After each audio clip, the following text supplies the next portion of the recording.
Hello, everyone, and welcome back to Three Dads and a Console. I'm one of your hosts, Waba Plays. Alongside me, as always, is Court. Court, hello. Hello, Waba. How are you? I see you have a new surrounding. I do. I'm trying something different. I have a new office. I'm going all in, as they say. So I'm really excited for you. I like all the. He was just showing us before. He's got like a Back to the Future It's called Transformer it's, setup. it's called the DeLorean. Oh, a DeLorean. Nice. Delor Dolores. DeLorean. Dolores. The Warner, I don't even know her. And we are also joined by Pez. Pez, welcome back. It's the crack mates. Welcome back from vacation. I was back last week, but thank you. I'm back again. Because I just edited the last episode, so the last one I listened to, you weren't there. Yep. Don't worry. Hi everybody. My name is Pez. The episode you heard last week I was on, but I am back from vacation. Oh my gosh, whatever. So yeah, here we are. We're here today, and we got some good topics for you folks, We're off the rails already.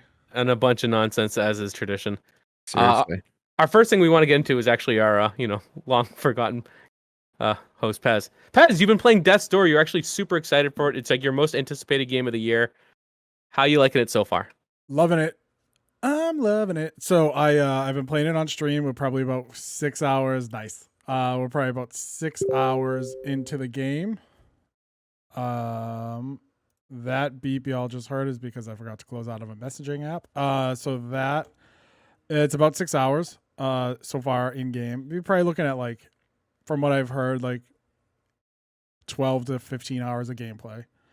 I went into it thinking, and I know Quarters also played it, so I would like your thoughts as well. I went into it thinking it was a roguelike Hades type game, right? We're going to go in as this little raven. We're going to fight these bosses. We're going to pick up powers on the way, and when we die, we're going to start it all over again.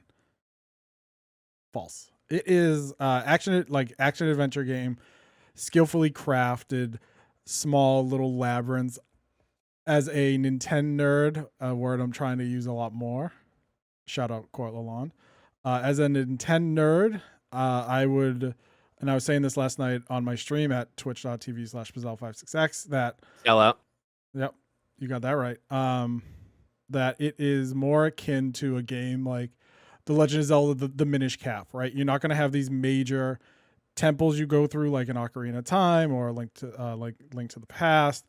It's more of these bite-sized, easy to figure out puzzles that are just good enough that it gives you that little dopamine hit, and you're like, okay, that was awesome, and you move on to the next thing. The art style is fantastic. The way it uses color in the crow's work life is mostly grays and blacks and whites. With the only real color sticking out is red, which is his sword. But then when you get into these other worlds, they're very vibrant, beautiful looking. I would say the soundtrack is very good, very like orchestra type music. But really gets the blood pumping when you get into combat areas. The combat is a little lame. I wouldn't say it's anything deep, right? So I was saying last night on stream, like, this is your attack, and I was playing with a controller, just because, like, I thought it was a roguelike, so I started with a controller, and I said that's what we're going with. Because anyone who plays a roguelike game like Hades with a mouse and keyboard might be a psychopath and should get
like you, Pez, I really did like the art style. I actually like the death screen that comes up. It's almost like a Japanese kung fu movie, how it just goes and throws out the words, and then you've got your dead body. I really enjoyed that. And I saw it a lot. Um, I found the combat to be very simple, like you said. It's all you're doing really is you swipe and you got your sword, and then you can sort of roll. That's it. That's all you really can do. And I found when I was fighting the very first boss, the cathedral, um, it killed me a lot.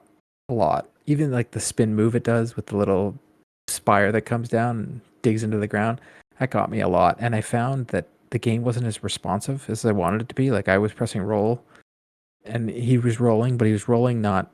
I don't know. It kind of annoyed me. I guess maybe I'm so used to Twitch sort of games that we've been playing, how they move very quickly. So to me, this game is something that I have decided that I want to finish. I'm enjoying. And me saying that is huge because this is not a game for me that I would usually play. And because of the price point and the zeitgeist of everybody being in it right now, I was like, you know what? I want to be part of this. I want to play this game.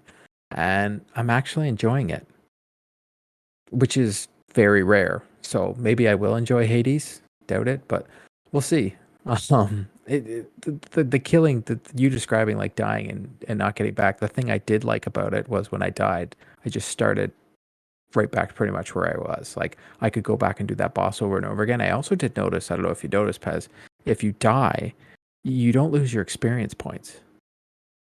So you can True. keep gaining and gaining and gaining. So what it actually does is if someone like myself who's not good at it continues to die, I can continue to gain experience points for fighting those little enemies there and level my guy up so that he's better the next time I fight the guy. Which I like. One of the things I've also enjoyed about it is when you die, whatever you have done up to the point of your death, cracking walls open, for the most part, killing enemies, that's all done. You don't have to do it again. Right. So there were points last night where I just kept dying at this one mini boss. And it's funny you said the cathedral guy was your first boss. Mine was the urn witch. So I don't even know where that witch is. Wait, is there no correct order? Nope. For this game? Nope. So the object of the game is you're a little crow, little raven, whatever you want to call him. Your job, he works like this 9 to 5 job, killing things and reaping their souls, right? And you are assigned a giant soul. You go through this door. When you're in the world, you are considered mortal and you can die. So that's why like the crow can die in this game. He reaps this giant soul and another old reaper who doesn't work there anymore takes it to basically unlock death's door. And he tells you like you're gonna go kill these 4 big bosses, right? You're gonna kill these 4 bosses. One of them is the Frog King, who I ran into last night, but I didn't defeat. The Cathedral guy, I have no idea who that is. That Court is talking about, and the Urn Witch, who was my first boss. And there's a 4th one that I don't know about. And you're gonna go through and slay them and take their giant souls, and then come back to the sky and open the death door, and who knows what else. And along the way, you meet some pretty neat characters. You meet Pothead. Have you met Pothead yet? He is a guy with a pot on his head full of soup. And I'm not gonna get into why he looks like that, but he was like the first character I met. And there's no voice acting. So everything is, I during my streams I voice act it myself naturally. But you find that in these small chunks of interactions with NPCs, you can feel like there's sort of a slight connection and you want to learn more about the world, but it doesn't provide it to you. So to me, like I said, it was a game I was really excited about. It was on my favorite game of E3. Like it's all I talked about in our Discord chat. I'm sure the guys were like, "Greg, shut up. It's fine." Play it and you'll probably hate it, but it is on my list of game of the year, which I mean, it's July and really no like massive games have really come out yet that I have played. Like I know Ratchet came out and everyone loves Ratchet, but I don't have a PS5 and I probably won't for a while. And yeah, I'm really enjoying it and I'm excited it came out as well as it did. I'm glad you're not disappointed because that would have been a fun rant. So maybe I am not glad that you're not disappointed. Don't worry, I'm sure there are more gaming disappointments to come. There are, and we're actually going to talk about one right now. So the big news that's been coming out everywhere is regarding a small indie company called Activision / Blizzard. So for those of you who don't know, there's been some like scandal content things that came out that Activision has just not been playing by the rules. They've been really bad to their employees, and we're just going to read a little bit from a Kotaku article about it. Just to give folks an idea, if you're not familiar with this. So it reads, hundreds of current and former employees across Activision Blizzard have signed a letter to the company's management calling its response to a recent lawsuit alleging widespread sexual harassment and discrimination at some of its offices abhorrent and insulting. Following the announcement by Activision Blizzard and in light of the internal memo circulated by Francis Townsend, a group of over 800 employees, and I think it actually turned out to be like thousands, from all across Activision Blizzard, King and all its subsidiaries came together. They drafted an open letter, and it basically talks about how they're not happy with some of the management practices, that employees were not treated fairly, that they were kind of like hazed. I think they compared it to a fraternity like culture. People were passed over promotions who were qualified, that felt that they shouldn't have been, and that overall it's become a toxic work environment. And news continues to even come out now of just it's just not it just gets worse the deeper that people are digging. So we want to just talk about that right now, see, kind of share our thoughts. Court, let's start with you. Well, so it's even there was a young lady who committed suicide from the sexual harassment from Blizzard, and there was even the I believe it's the creative director. Don't quote me. I better look this bad boy up after for WoW, World of Warcraft. That his office was called the Crosby Suite, and alluding to Bill Cosby. So it's really bad. And if you saw across the internet, there's a lot of people joining in and supporting what's going on there. And the friends of ours over at the Megadads, Birdo, he was playing WoW before all this came out, and now he's decided not to, which is totally understandable, myself included. I won't be getting Diablo 2 Resurrected, even though as much as I want to, and I want to play that game. I'm not going to, but I was listening to another podcast, Kind of Funny, when they were talking about it, and they gave me another opinion that I hadn't even thought of. That yes, there is all these bad things that they did, but me not buying that game doesn't. It actually hurts the people that still work there and still have jobs. So it's actually a very, very tough thing, and it was something that I just listened to before our show, and I was like, oh, that's actually a different opinion to look at it, because we're all going out there. I have heard a lot of people like Paris Lily and all that saying, reach out to them and ask them what they want you to do. Like you have a lot of they're telling people not to walk out at other places, but yes, they've been staging walkouts because the answer that came from the higher ups at Activision Blizzard, including one person who pretty much said like they didn't do anything wrong, and this was a long time ago. They fixed it and it's gone away, when everybody working there is like, it has not gone away. Like, I know we talk about in this industry a lot about crunch and so on and so forth. This is a little different. This is sexual harassment. This is the no. They all should be fired. That's what you do. The people that were in charge that allowed it to happen should be fired. and then you move on. And that's the only way to make this right. Yeah, Pez, what's your take? Man, it is when I read what was filed in California on Tuesday, just about the frat boy workplace culture, right? That's what it was called. Cube crawls. So Where yeah, sorry, it was the creative director. I just wanted, he's former. He no longer is the creative director, but that's who it was. I was correct. cube crawls, right? Where the male guys would get drunk and basically do a pub crawl in the office. Inappropriate behavior towards female employees. Like, the idea that this happened and was okay is abhorrent, right? Because I think of my own workplace, and if anything like that ever happened, like, heads would roll.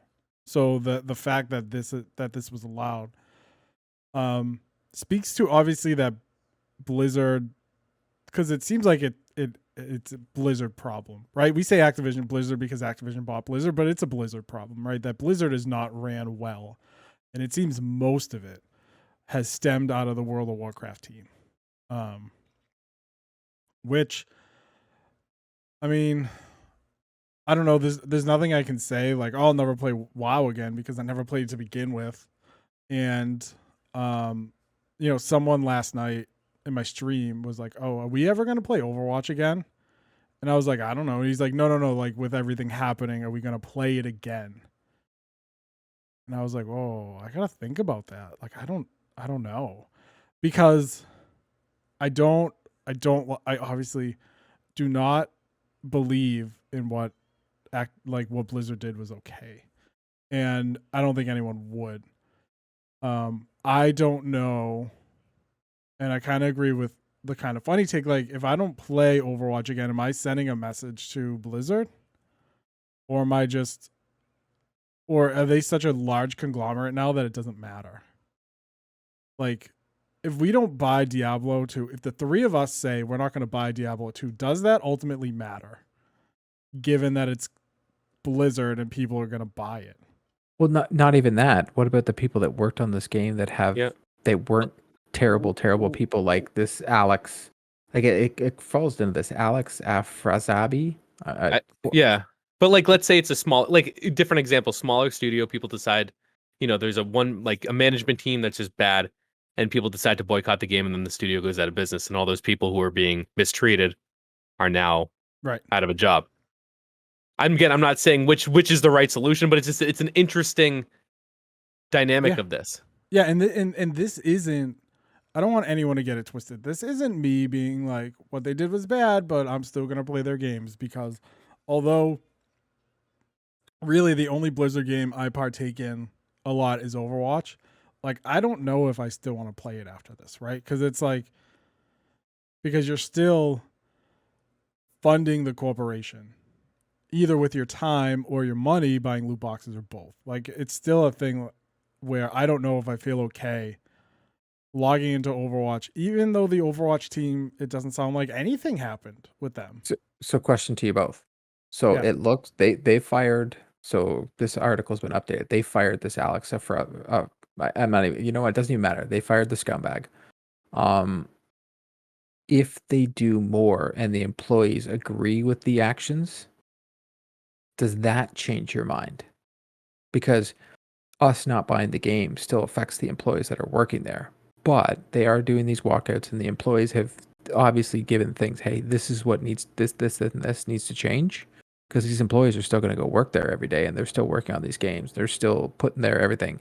If Blizzard, I guess actually Activision owns Blizzard, right? So if Activision decides to say this is what we're going to do with Blizzard, and the employees are okay with it, does that change your mind? I think so. The questions to both of you. I think so. Because the change is going to happen from within, right? Because eventually, like, we know how gamers are, right? The stuff with Ubisoft, right? Like, everything that went on, no one really talks about it anymore, and not much, from what I've read, not much really changed at the top. Some people got fired, but now when the new whatever comes out, you have some people on Twitter that'll talk about allegations and stuff, but then you have some that don't care. But so I honestly think if the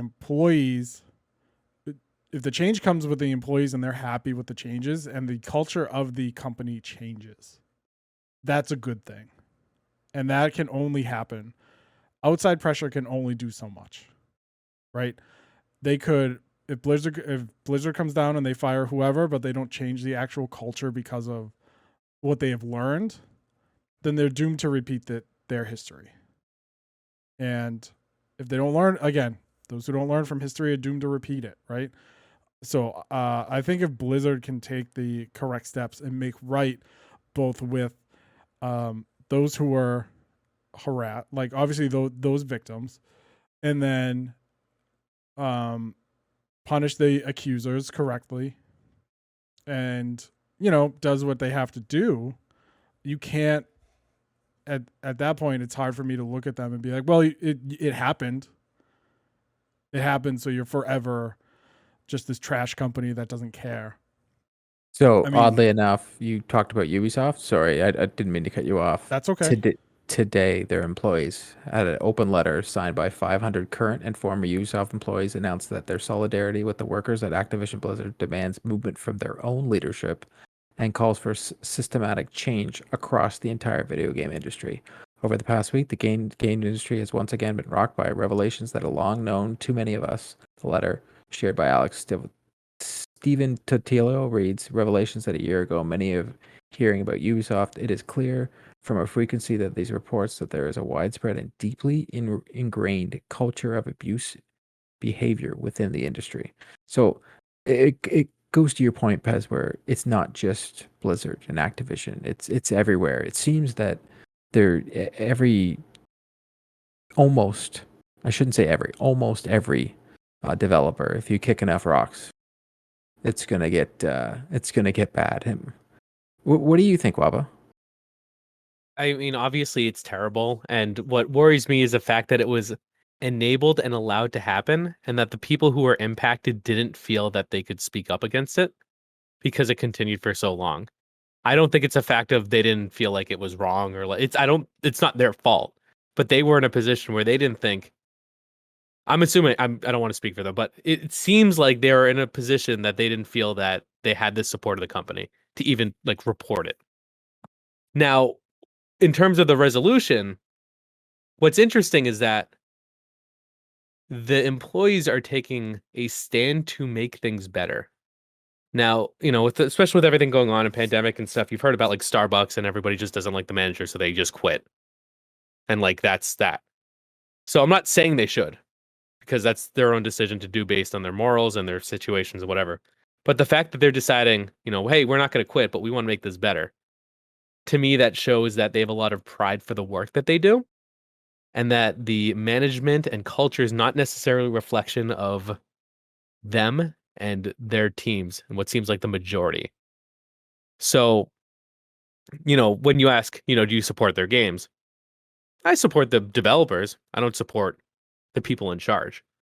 And you can think of, whether you've had it or maybe, someone you know that has like a, manager that they don't get along with, or, maybe did something bad and got fired. Like, does that mean the company's bad? Generally, no. The work they might do is good. Again, this is video games. This isn't like, something else. But like, the people working there aren't bad. Not all of them, at least. And I think we should look to them and their example to see what, and our own morals to see like what the best course of action is. So the fact that they're taking ownership and directing the change, I think, is important. And it's not just management saying we'll do better. It's them saying, here are the things we want to see if you want us to continue doing the good work that we do. And I think that's important. And I think that's a great point. And I think that it's not just the video game industry. This is a whole reflection of society in itself. This is to go to show you that a show like Mad Men was very popular, if you remember. And that's because people were watching it and going, that's how it used to be. No, that's how it still is. So I worked for a big company before, Enterprise Rent-A-Car, and I saw stuff that I was like, wow. Like, I think back on it now and I'm like, that was terrible. Like, it's everywhere. And yes, because we're talking about video games and that's something we follow, but you could go into any industry, anywhere, and you're going to find this. And that says more to, I hope the video game industry changes. I'm sure what these employers are going to want is they're going to want change, but I hope the change stays. Many a times companies go in and make these changes and then revert back to their old ways. I truly, truly hope this time that, if they could do it one industry at a time, if the video game industry can do it first, and I hope they can. We're all hockey fans here, and we heard about what happened with the Chicago Blackhawks, and we're hearing about what happens all the time. And it seems like, perfect example today, a player got drafted the other day he's been accused of sexual assault. Like he's been charged with it actually.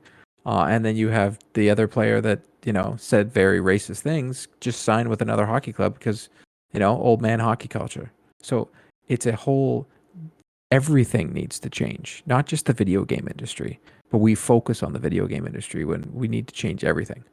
And it starts with us. It starts with all of us. We're parents, and the best we can do is raise our kids right. Agree.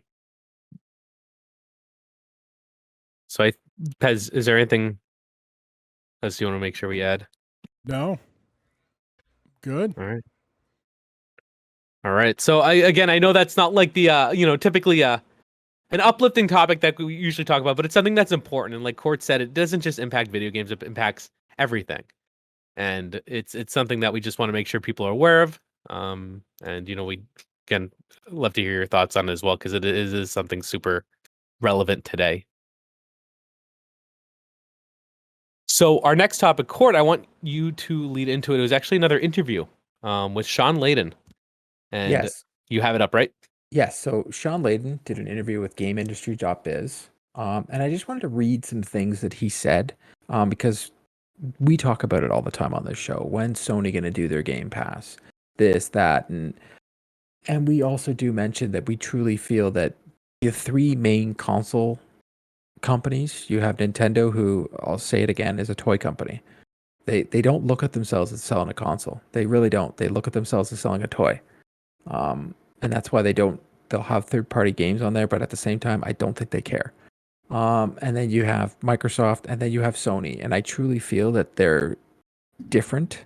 And here's a little something. So people don't buy consoles because they want more steel and plastic in their living room. People buy consoles because they want access to the content. If they find a way to get the content in people's homes without a box, then yes, indeed, everyone has a streaming solution of some form. Most of it is limited to by whether you have a decent internet connection, and then you haven't constructed the business model for that works for that. This is Sean Layden I'm reading. It's very hard to launch a $120 million game on a subscription service charging $9.99 a month. You pencil it out, you're gonna have to have 500 million subscribers before you start to recoup your investment. That's why right now you need to take a loss leading position to try and grow that base. But still, if you have only 250 million consoles out there, then you're not going to get 500 million subscribers. So how do you circle that square? No one has figured that out. So what is the answer? It comes back to diversity. Gaming is reaching the end of its second epitaph, which in the last 25 to 30 years of consoles everywhere, Layden concludes. So what he's talking about is pretty much putting the writing on the wall. The number one reason that Microsoft can do what they can do is because they have more money than God. Sony doesn't have the Scrooge McDuck money pit that Microsoft has. Now, the other thing that Microsoft has that Sony doesn't have, and I was saying to Pez before the show, is it's interesting what Layden was saying about he needs 500 million subscribers and he only has 250 million consoles out there. Well, Microsoft doesn't need a console.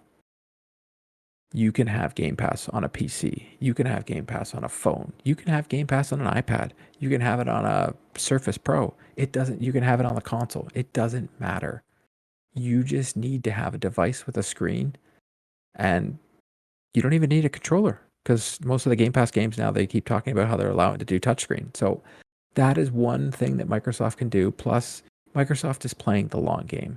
They're trying to get as many subscribers as possible. They don't care whether we buy consoles or not.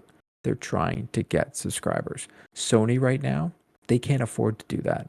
So our dream that we want a Game Pass for PlayStation, I don't think it's going to come. I think they will upgrade PlayStation Now to have PlayStation 5 games on there. I think they will slowly put all their hits on there. But I don't think they will ever have an answer to Game Pass. He even put in here, latent comments on the size of the market reflect that Xbox boss Phil Spencer, who believes things like subscription service, Game Pass, and streaming technology, xCloud, will enable the console game industry so to go beyond the 250 million number. But Layden is skeptical. He doesn't think it can happen. So Sean Layden is actually saying the business model that Microsoft is doing right now won't work. And I don't think he's wrong. And I think that's why I truly believe, and I've said this before, these 3 different consoles are doing 3 different things. Yep. And looking for 3 different markets. What do you guys think? It's as the great American rapper Dom Kennedy said, if it don't make money, it don't make sense. Boom. I don't know who that is. Great American rapper, I guess. Yeah, Nope. Geez, you guys are Gift rapper. So it's a double entendre. Get it? Sense and sense. So Waba, Money don't make sense. does that make you less enticed to be in that PlayStation ecosystem if you know that from what he's saying, he didn't say it, but there's no Game Pass coming to PlayStation? No, and that's okay because I don't I have the option to have Game Pass and I don't use it. But with Sony, there are certain titles I want, and I'll buy them. I don't mind, and again, this is just from my point of view. I don't mind supporting the games I want to support.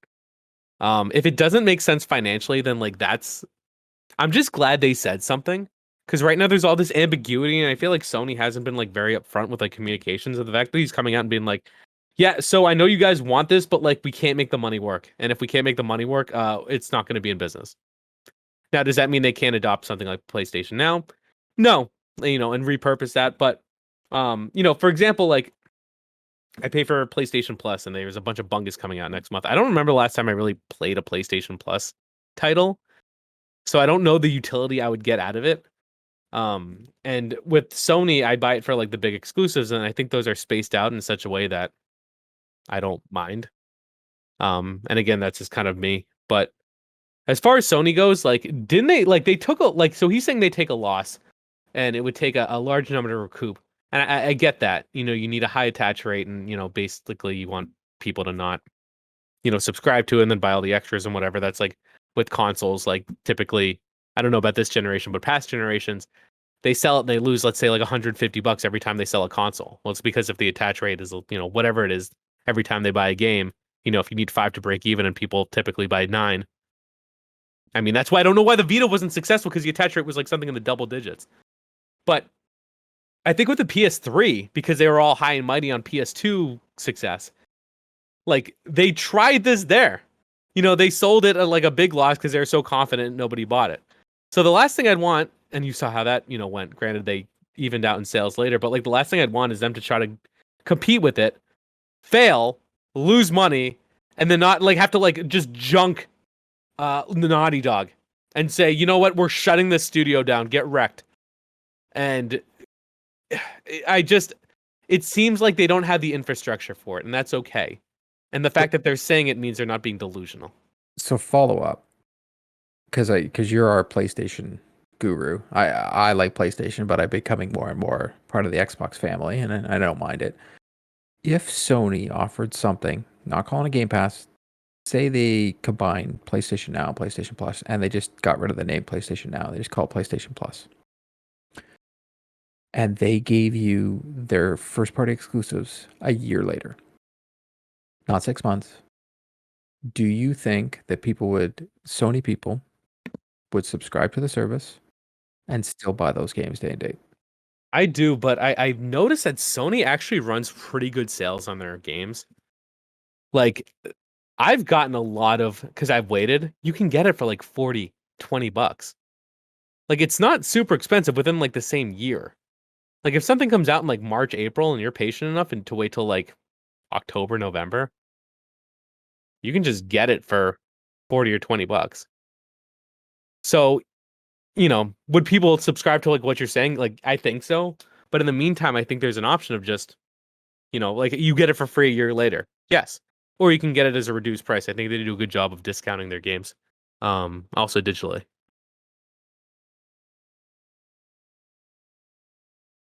I like what Sean Layden said, but always a but. Actually, there isn't a but. I just want to let's just inform the folks. As of April 2021, 23 million Game Pass subscribers. In an article that came out yesterday or July 27th, 2021, Microsoft CEO Satya Nadella came out and said Game Pass is growing rapidly, transforming how people, blah, blah, blah, discover, connect, and play games. Subscribers play approximately 40% more games and spend 50% more than non-members. So while Layden is correct that Halo Infinite is $150 million game, you need 500 million subscribers to break even. They're also getting their revenue coming in from another source because now they're buying games. Twice as fast as the other person, or twice as more as the other person. Even at a discounted rate, still means that they're getting, especially first party games, that they're getting more on the, on the other side. You also end up buying DLC. Yeah, I mean, Court, you and I, by the time this podcast has come out, you and I will have played the Halo Infinite multiplayer test, right? That will, hopefully it'll go well. I don't expect it to go well because it's a test weekend, right? It's going to be frustrating, I'm sure, which is fine. And I'm streaming it and it's going to be amazing. But like that multiplayer is free to play. Free to play multiplayer. Don't even have to buy the game. It's going to be written on the back of microtransactions and paid DLC. And you know what? I have said this. I've said it on this podcast. Free to play games are more apt to get my money. Because if you put it out like Fortnite, say what you want about Fortnite. It was free to play. I played it for 2 years. I gave them probably 50, 60, 70 bucks in skins and stuff because I didn't pay anything for it. So I'm not like, oh, I'm going to pay $60 for a game. Oh, and then I got to pay $20 for my battle pass. Then I got to pay $10 for my, Rambo skin, right? Or whatever I want for it. Which is why also when I play Sea of Thieves, I get the plunder pass every time because it's $10.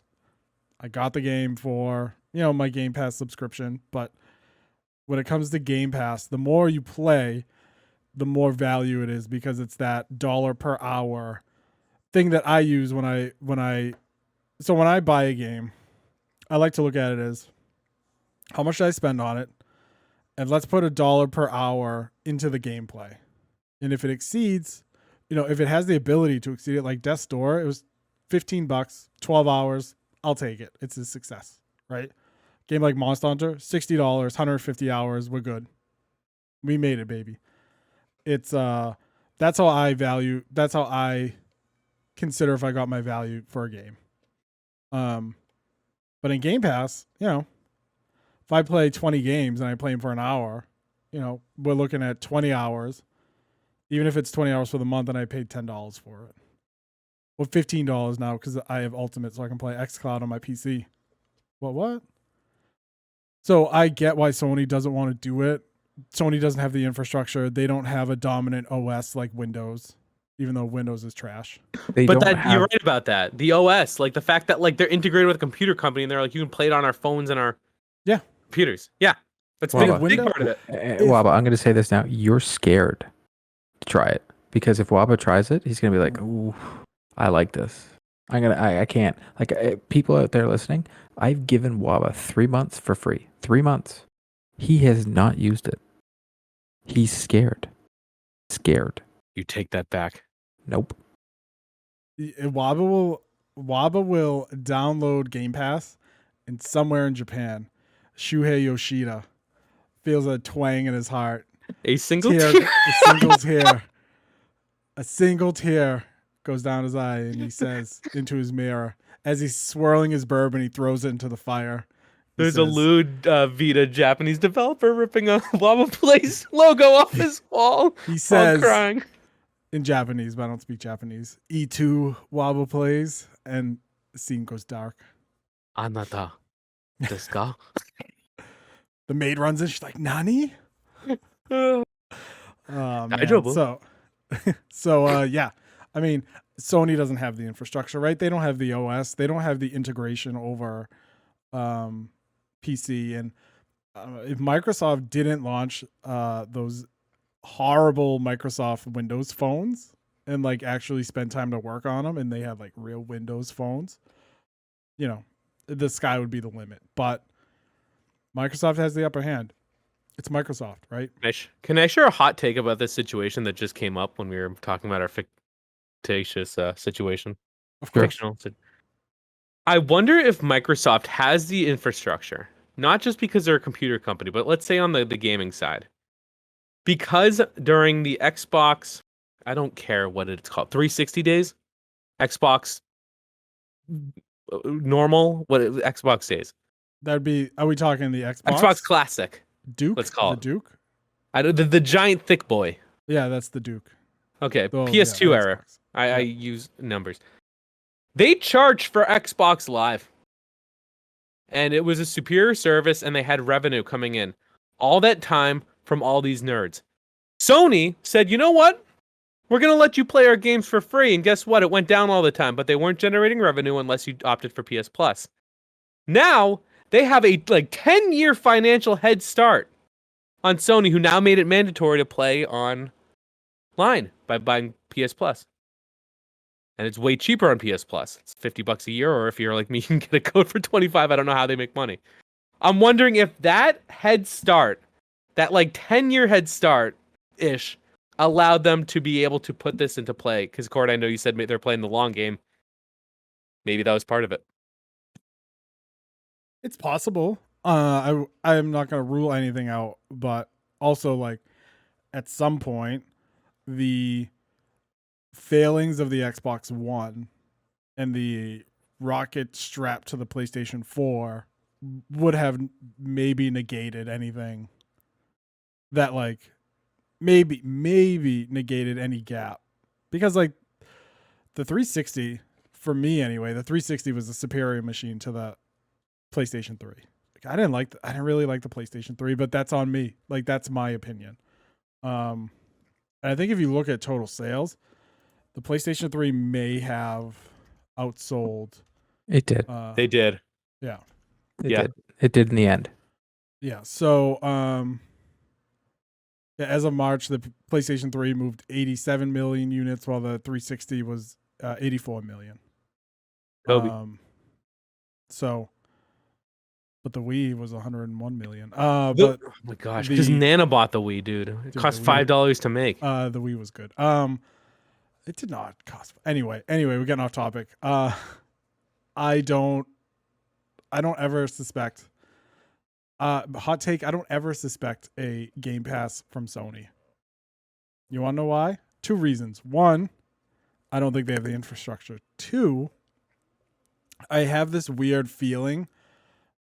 It's it's not a cultural thing for them, right? They're a Japanese company, and I don't feel like Japanese companies do things like that. Because that's a very new market, I would say a new market way of thinking. And I think with your Nintendos and your Sonys, you're going to still get an old way of thinking in terms of, we make the game, you buy the game, you enjoy the game, and that's it. And you're going to say in number 2, they don't have the cojones to pull it off? I mean, I think they would have the cojones to pull it off. I just don't think they have the infrastructure, or I think they're a very traditional game developing game company, publisher, whatever you want to call them. Much like Nintendo, they're very traditional. And that's how it's going to be. And put Spider-Man on PC already, cowards. Just the first one. I don't care about Miles. Just put the first one on because it was so good. Miles is better than the first one. You Is heard it? Yes. I do like Miles as a character a lot. Like a lot. His comics were actually really good. It's a better story in Miles. There's no Mary Jane scenes. There's no because that was but they're terrible when she's in the museum. She's so bad. And even the Miles scenes, any of the scenes where the fillers, Miles Morales is the perfect superhero game. It's better than the first Spider-Man. That's just my opinion. It also has a warm feeling for me because I'm a big fan of Christmas. It's set in Christmas. It's the first game I've ever thought in my mind, you know what, this is a Christmas game. I'm going to play it every year. My daughter liked it, but it felt like you're there in the winter. It's a lot like Division 1. You know when you were playing Division 1, Pez, you could almost feel the cold. Yep. And like you're walking through Brooklyn, it's just snowing and it's cold and everything's miserable. Hell yeah, I was into that big time. Miles Morales does it. Does the same Good to thing. know. Everything about it is breathing. I don't know. I like it. Shout out Disney Junior for their new Spider-Man series with Miles Morales and Spider-Man and Spider-Gwen. I can't wait till it comes to Disney Plus. I don't have cable or pay for it. But they can't. It's ridiculous. They can't call him Spider-Man because there's two Spider-Mans, and you can't call him Miles or Peter because that's giving away your identity. So you have Ghost Spider, you have Spidey, who's Peter Parker, and then, of course, they have to introduce him doing a move, and he goes, "Oh, Spider Spin." So they're like, "All right, you're Spin." So Miles Morales, codename Spin. Love to see it. Also, you know what I really wish Sony would get on track with? Getting their and they will be because they have hired studios that specifically do this. Getting their games onto things like Steam. Because like you want to make money, baby. That is more money. So one of my favorite games of these Days Gone, who hopefully we get to have another, anyway, there's someone I want to talk to about it, but they remastered it for the PC and they actually went back and reworked it to make sure that like there was like, so, I'm talking about resolution here. If you're listening, you can't see it, but I'm making a box with my hands. They had to go back and rework the game so the box would be wider. Like it wasn't just something they could just zoom out. Like they had to actually do like a lot of like ground up rework and stuff like that. So the game's good now? I thought it was really cool. So the game's good now? It was good before. Mm-hmm. It was good when I platinumed it. I don't think it was. It was excellent. So the top sellers as of July 25th, 2021. Tell me it's Days Gone. Days Gone is number 10. Oh, top 10. Which is big, right? So your first two games are your first game is New World, which is the new Amazon MMO that's out. That I didn't Amazon made that? Yeah. Amazon made it, and it's huge on Twitch right now. Yeah, no, because there's drops, dude. Like people can get free stuff. It's the only reason it's big. It's weird, dude. Steam is weird, man. RimWorld, I don't even know what that is. F1 is number 4. Valve VR Kit is number 5. Grand Theft Auto number 6. Grand Theft Auto 5. Red Dead Redemption 2 number 7. Monster Hunter Stories Wings of Ruin 2 number 8. That game's great. Death's Door number 9, and then Days Gone number 10. So Days Gone is still holding its own, right? And it has shown, both Days Gone and Horizon Zero Dawn have shown that PC gamers will buy Sony properties on the PC. And I get why Sony would be like, hey, you can only play this on PlayStation because they want you to buy the PlayStation, get into the ecosystem. But also, like, you can't find a PlayStation 5 right now, right? So if you can, even if it's a 6-month release later, come out on PC, that only benefits Sony to get more money. Well, here's my confusion with it. So PlayStation Now works on PC. What? Does it not? I don't know. Does it? If it does, I remember we talked about it the other week. If it does, that's just another thing that a PlayStation gamer does not know about this service on a console they've had for 20 years. I think it does. It does? Oh my gosh, dude. It does. Why don't they communicate this? Oh my gosh. So I love it. They're like, oh, you can play your games on computer now. Apparently Sony's been doing that since they were founded. So here's my take. So Sean Layden saying all these things that Sony can't do when he has everything there and they just choose not to. It's not that they can't. They just choose not to. Yeah. I will say I don't. If you're gonna invest in a PC, you don't want to play a game on a streaming app. Like you want that, like Court, you get it now, right? Because like you want that 144 frames per second and your It's 4K shiny. and It's shiny. yeah, and you wanna like when I built my PC, the first game I bought was Control, because at the time it was the game that'll put my NVIDIA 3070 like give So it you a got heart attack and push it to the limit. Look at you having 10 more than me. You got 10 more. Yeah, that's right, baby. What do you got? What do you got, Waba? I got enough. Got that GTX 1080, which is still a great graphics card, by the way, which is crazy to think how good NVIDIA is 2 generations later. And like their first generation hardware still holds up. I got enough to play Return to Castle Wolfenstein Total Annihilation. Woo! In its original 360p state. But you would be hard pressed. And really, like I've played xCloud on my PC and I'm like, oh, it kind of looks like crap. Like, and I get it because I'm playing from a streaming server in New York or whatever, right? Or who knows? So like when I play Horizon on my PC, I pull the field of view as far out as I can go, and our settings are up on high or ultra depending on like what they are, and you want it to look beautiful. And I just think Sony's doing itself a disservice by not focusing on a PC market that has obviously told them, we will buy your games. We won't buy a console because we don't want one, but we want your games. And Microsoft, to Microsoft's credit, they have said, yeah, you want our games, we'll give it to you. Don't worry about it. Well, that's what I'm saying. Like the Game Pass PC app, I downloaded some games. I started playing Age of Empires. I realized as a Civilization player, Age of Empires is not for me. It's not this. So many people are like, oh, it's the same sort of game type, and I'm like, sure, I guess it's the same. Yeah, I use the mouse, but the rest of it, it's not. Civilizations is a chef's kiss. I've realized how much I missed that game. I'm playing a lot of that game. It's a very good game, but I was trying some of the Game Pass PC games, and they're beautiful.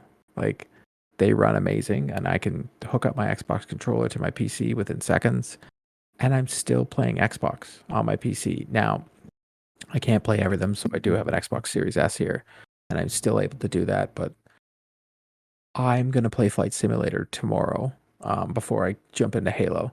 I'm going to play Flight Simulator because I want to try it out, but then I'm hearing that you can play it on the S, so I want to try that to test it, and then I want to see what it looks like on my PC. Like I'm going to use my PC, but I don't think I'm going to be buying that many games on Steam. And I truly think, to Pez's point, that they're missing the boat is I'm going to be using Xbox Game Pass all the time on my PC. If I'm up here and I'm like, okay, I can play the game on the S, but if I play it on the cloud, like Halo, it'll be a PC game. I'll have a better experience on my PC than I will on my Xbox Series S. So yeah, PlayStation, Sony, get with it, baby. Let's go. Let's go. It's Sony flips the switch on their PlayStation now and says, a year after, day and date, a year after, the game will come out. You'll get the best version possible. It'll be on our cloud service. You can download it or you can stream it. But as long as you get that option to download, which they do, all the PS4 games can all be downloaded.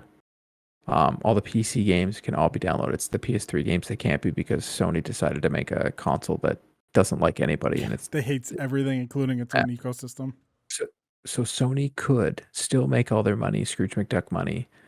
I personally would still buy Last of Us 3, or I'd buy Horizon Zero Dawn 2, knowing that it comes a year later. I'd still buy it. But perfect example, Deathloop. I'm not going to buy that game.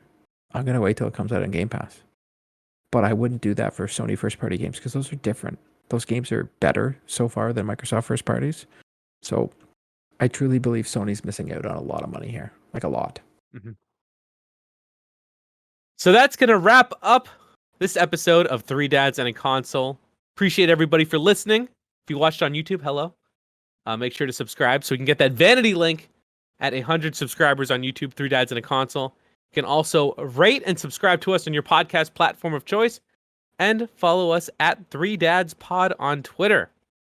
Thank you for joining us today, and we will see you in the next episode.